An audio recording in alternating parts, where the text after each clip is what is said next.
Assalamualaikum warahmatullahi wabarakatuh. Perkenalkan, nama saya Anis Zulifah, NIM 1901040121 dari TL2B. Tujuan saya membuat video ini yaitu untuk melengkapi tugas praktikum transmisi dan distribusi. Saya akan menjelaskan tentang saluran tegangan udara ekstra tinggi dan saluran udara tegangan tinggi, yang saya ambil dari buku pedoman SUTET dan SUTT. Yang pertama yaitu ada komponen SUTET atau SUTT. Yang pertama ada pembawa arus, isolasi, struktur, dan penghubung. Komponen yang pertama yaitu pembawa arus. Fungsi pembawa arus yaitu berfungsi dalam proses penyaluran arus listrik dari pembangkit ke gardu induk atau gitet, atau dari gardu induk ke gardu induk lainnya. Komponen-komponen yang termasuk pembawa arus yaitu pertama, bar konduktor OHL termasuk ACSR, TACSR, dan ACC. Jenis konduktor berdasarkan bahannya. Yang pertama, konduktor jenis tembaga atau BC bar koper. Konduktor ini merupakan konduktor yang baik karena memiliki konduktivitas tinggi dan kekuatan mekanik yang cukup baik. Yang kedua, ada konduktor jenis aluminium. Konduktor jenis bahan aluminium lebih ringan dibandingkan konduktor jenis tembaga.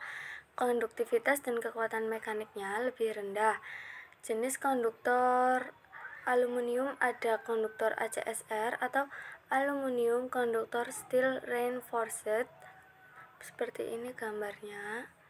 Yang kedua ada konduktor jenis TACSR atau thermal aluminium konduktor steel reinforced, ya seperti ini. Yang ketiga ada konduktor jenis ACCC. Konduktor jenis ini bagian dalamnya berupa komposit yang merupakan kuat mekanik tinggi. Dikarenakan tidak dari bahan konduktif, maka bahan ini tidak mengalami penuaian saat dibebani arus maupun tegangan.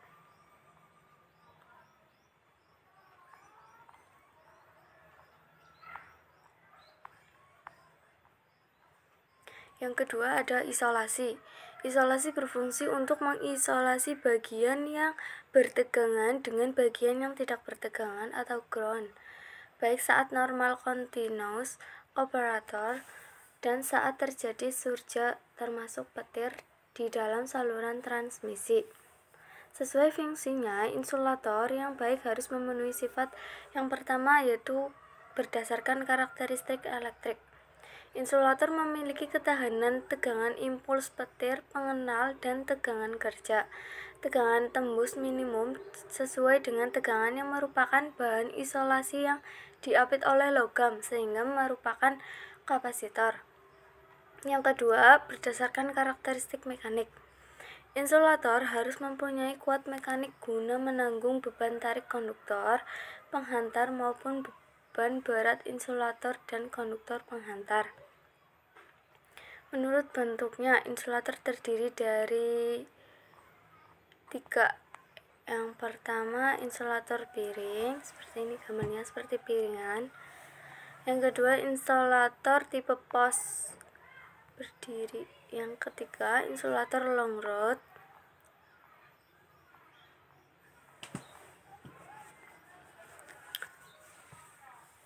Yang ada jenis insulator keramik. Insulator keramik adalah media penyekat antara bagian yang bertegangan dengan yang tidak bertegangan atau ground secara elektrik dan mekanik. Ada insulator non keramik. Yang pertama, insulator gelas, B. Insulator polimer. Insulator gelas atau kaca digunakan hanya untuk insulator jenis piring. Dari gelas harus bebas dari lubang atau cacat lain termasuk adanya gelembung dalam gelas. Yang kedua, insulator polimer. Insulator polimer dilengkapi dengan mechanical load bearing fiberglass rod yang diselimuti oleh weather-sheet polimer untuk mendapatkan nilai kekuatan elektrik yang tinggi. Komponen utama dari insulator polimer ada end fittings, corona rings, fiberglass reinforced plastic rod, interface between sheet and sleeve, weather sheet. Seperti ini gambarnya. Yang ketiga ada struktur. Fungsi struktur pada sistem transmisi SUTET atau SUTT adalah tiang atau tower. Tiang adalah konstruksi bangunan yang kokoh untuk menyangga atau merentang konduktor penghantar dengan ketinggian dan jarak yang aman bagi manusia dan lingkungan sekitarnya dengan dekat insulator. Tiang ada 3 jenis, yaitu ada dari beton, kayu, dan besi.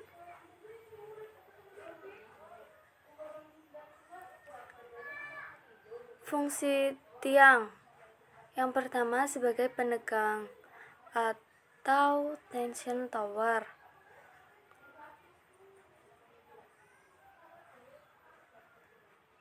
Tiang penegang terdiri dari tiang sudut, tiang akhir, tiang penyangga, tiang penyekat, dan tiang transposisi, tiang portal. Tiang kombinasi. Konstruksi tiang ada 3 bagian utama, yaitu tiang, palang,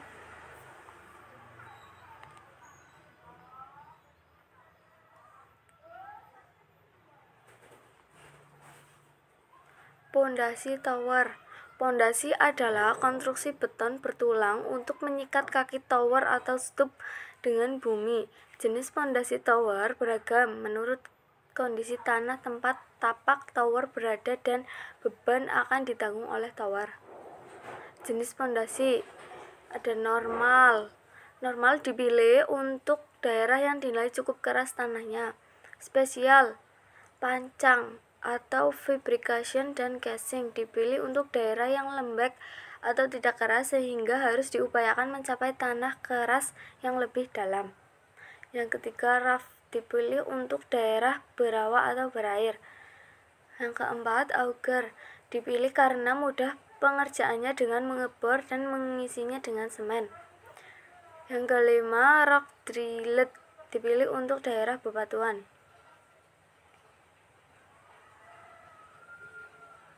Pemasangan stup harus memenuhi syarat.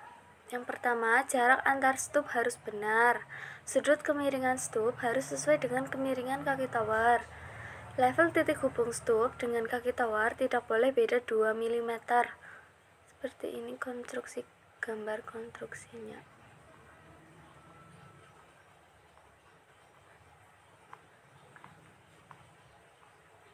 Yang keempat ada junction atau penghubung.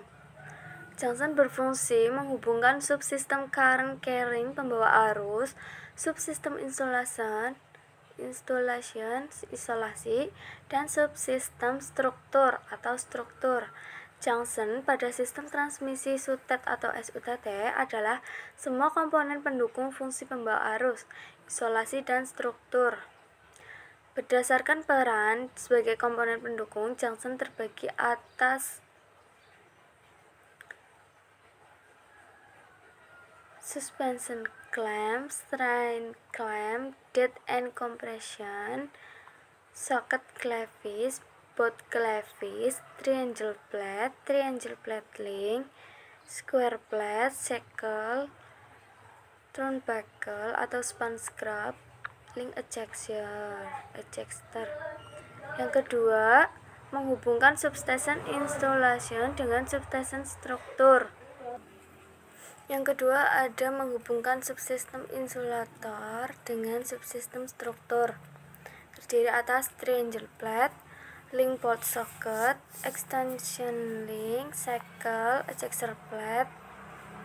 Yang ketiga, menghubungkan antar insulator dan transmisi raceng insulator ke junction atau konduktor dan junction tower. Terdiri atas bal dan pin insulator keramik dan non-keramik.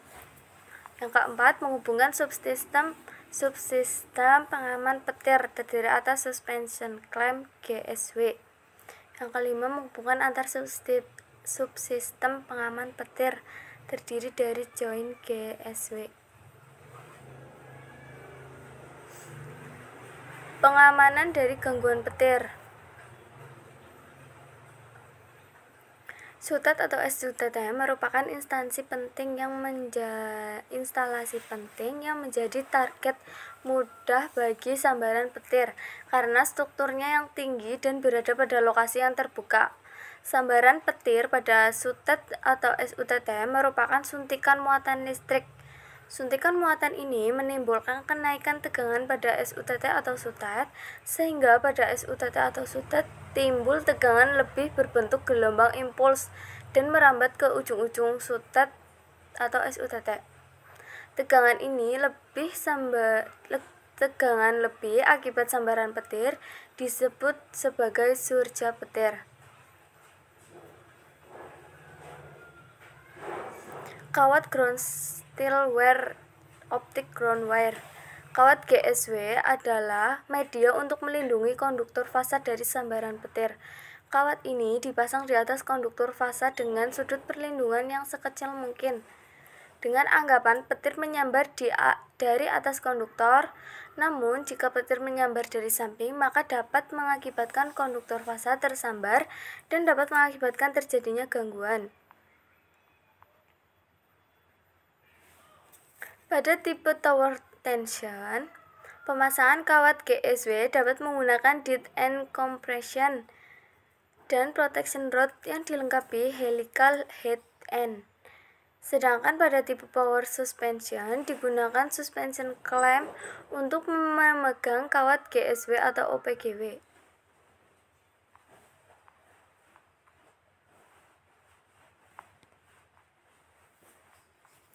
Transmission Line Arraser TLA.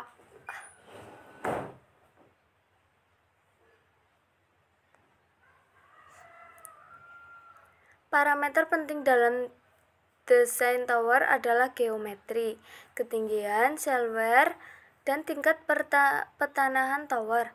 Namun, dalam beberapa kasus tidak mungkin untuk merancang dengan sempurna. Hanya solusi optimal yang dapat dilakukan. Optimalisasi ini berdasarkan keseimbangan biaya dari desain dan outget yang dapat ditoleransi.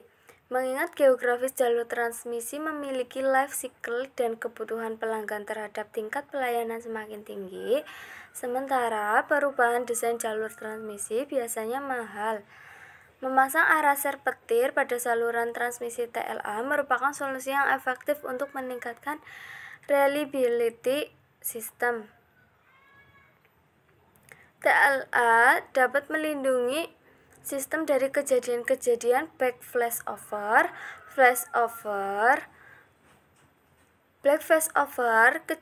yaitu kejadian di mana petir menyambar bagian-bagian grounding sistem seperti tower dan GSW.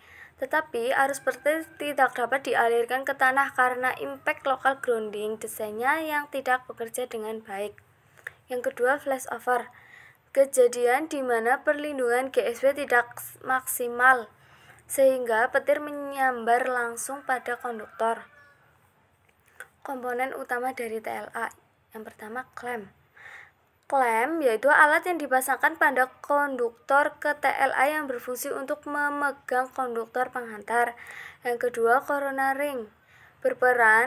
Corona ring berperan untuk mendistribusikan gradien medan listrik dan menurunkan nilai maksimum di bawah ambang batas corona, mencegah debit corona. Yang ketiga, insulator housing. Insulator housing berbentuk tabung yang terbuat dari aluminium yang dilapisi insulator. Tabung ini merupakan ruang untuk material metal oksida pembentuk TLA. Yang keempat, diskonektor. Diskonektor adalah alat yang dipasangkan pada TLA sisi tidak bertegangan yang diteruskan ke konduktor grounding. Diskonektor akan bekerja memutuskan apabila kondisi TLA sudah rusak. Yang kelima, grounding adalah konduktor yang dipasangkan pada TLA yang berfungsi untuk meneruskan arus petir dan arus bocor ke tanah. Yang terakhir, arrestor konduktor monitoring atau ACM. Alat ukur untuk mengetahui data arus bocor dan data petir yang melewati TLA tersebut. Untuk mengetahui data petir dari data TLA tersebut, maka diperlukan download data arus petir atau leakage current dan arus bocor leakage current. Grounding adalah perlengkapan pembumian sistem transmisi yang berfungsi untuk meneruskan arus listrik dari tower SUTT maupun SUTET ke tanah dan menghindari terjadinya back flashover pada insulator saat grounding sistem terkena sambaran petir. Petanahan tower terdiri dari konduktor tembaga atau konduktor baja yang diklaim pada pipa petanahan yang ditanam di dekat pondasi tiang atau dengan menekan plat aluminium atau tembaga di sekitar pondasi yang berfungsi untuk mengalirkan arus dari konduktor tanah akibat sambaran petir. Seperti ini gambar konstruksinya. Jenis-jenis pertahanan tower. Yang pertama, elektroda bar, yaitu suatu rel logam yang ditanam di dalam tanah. Yang kedua, elektroda plat. Elektroda plat yaitu plat logam yang ditanam di dalam tanah secara horizontal atau vertikal. Yang ketiga, counterpoise elektrode, yaitu suatu konduktor yang digunakan secara horizontal di dalam tanah. Yang keempat, mesh elektrode, yaitu sejumlah konduktor yang digelar secara horizontal di tanah yang umumnya cocok untuk daerah kemiringan. Pengaman dari getaran atau stres mekanik yang ditimbulkan oleh angin. Yang pertama ada spacer. Komponen ini berfungsi sebagai pemisah atau perentang dan sekaligus sebagai peredam getaran pada konduktor dan juga menjaga agar konduktor pada suatu bandel fasa bergerak seirama. Yang kedua, armor rod. Komponen ini berfungsi melindungi aluminium konduktor dari stres mekanik di titik junction dengan insulator pada tower suspension. Yang keempat, counterweight. Komponen ini berfungsi menjaga jumper konduktor agar stabil di posisinya sehingga tidak bersentuhan dengan tower saat tertiup angin atau terjadi goncangan. Yang keempat, ada vibration damper. Berfungsi sebagai peredam getaran pada titik-titik terminasi antara konduktor dan insulator. Pengaman dari ancaman kemungkinan gangguan akibat manusia. Yang pertama ada ACFD, anti-climbing device atau penghalang panjat. Yang kedua, plat rambu bahaya. Komponen ini berbentuk peringatan bahaya tegangan tinggi atau tegangan ekstra tinggi. Pengaman dari kemungkinan gangguan luar seperti pesawat terbang dan terjun payung. Ada bola rambu, aviation lamp atau lampu penerbangan.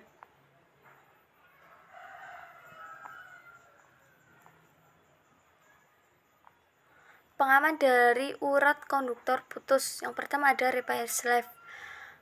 Berfungsi untuk melindungi aluminium konduktor dari putus urat aluminium konduktor tersebut. Kedua, armor rod span berfungsi melindungi aluminium konduktor dari putus urat aluminium konduktor tersebut. Armor rod span dipasang pada kondisi urat aluminium kondisi putus maksimal 3 urat, sedangkan repair sleeve maksimal 4 urat.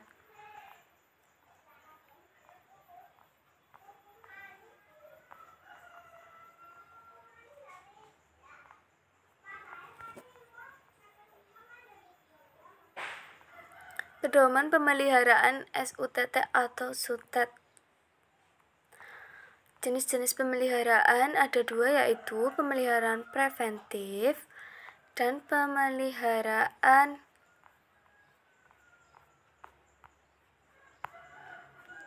prediktif.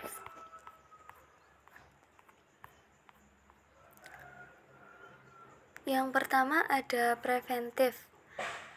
Pemeliharaan preventif adalah pemeliharaan yang dilaksanakan untuk mencegah terjadinya kerusakan secara tiba-tiba dan untuk mempertahankan unjuk kerja yang optimal sesuai umur teknisnya melalui inspeksi secara periodik dan pengujian fungsi atau melakukan pengujian dan pengukuran untuk mendiagnosa kondisi peralatan. Pemeliharaan ini dibagi menjadi dua, yaitu pemeliharaan rutin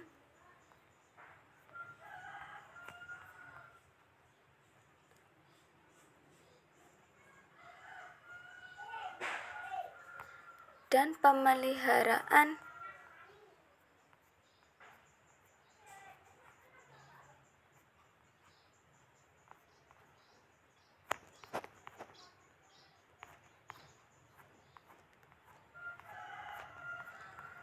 Yang pertama, pemeliharaan rutin adalah pemeliharaan secara periodik atau berkala dengan melakukan inspeksi dan pengujian fungsi untuk mendeteksi adanya potensi kelainan atau kegagalan pada peralatan dan mempertahankan uji kerjanya.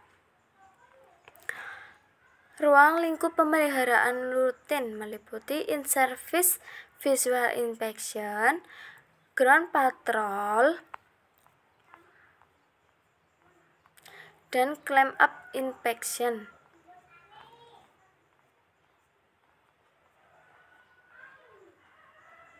Yang kedua ada predictive maintenance. Disebut juga dengan pemeliharaan berbasis kondisi. Adalah pemeliharaan yang dilakukan dengan cara melakukan monitoring dan membuat analisa tren terhadap hasil pemeliharaan untuk memprediksi kondisi dan gejala kerusakan secara dini. Ruang lingkup predictive maintenance meliputi in-service measurement, pengujian termofisik, ringing meter,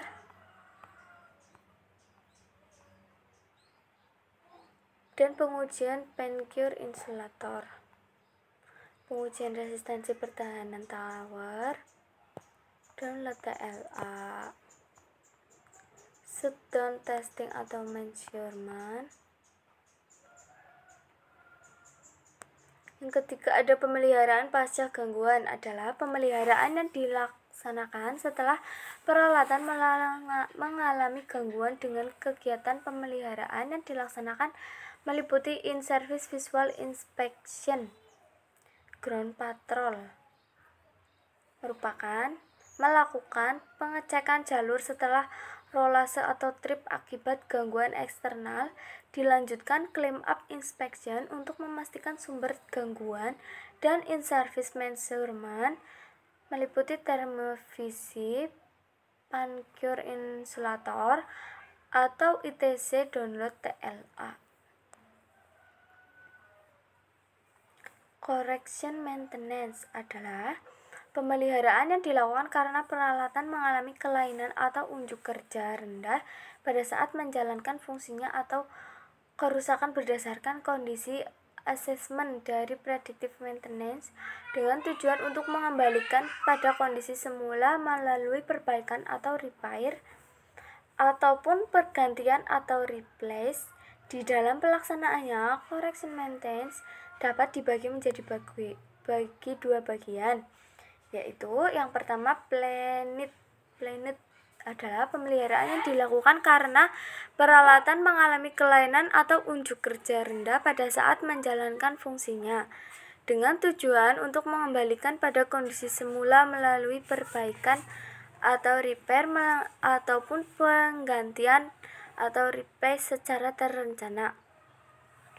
Yang kedua ada unplanned, disebut juga dengan pemeliharaan breakdown, adalah pemeliharaan yang dilakukan karena peralatan mengalami kerusakan secara tiba-tiba sehingga menyebabkan pemadaman.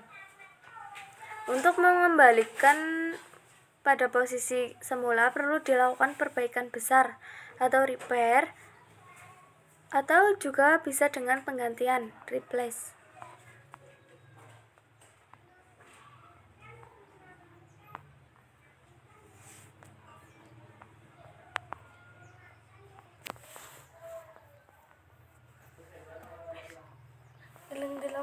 Loh, kayak PA.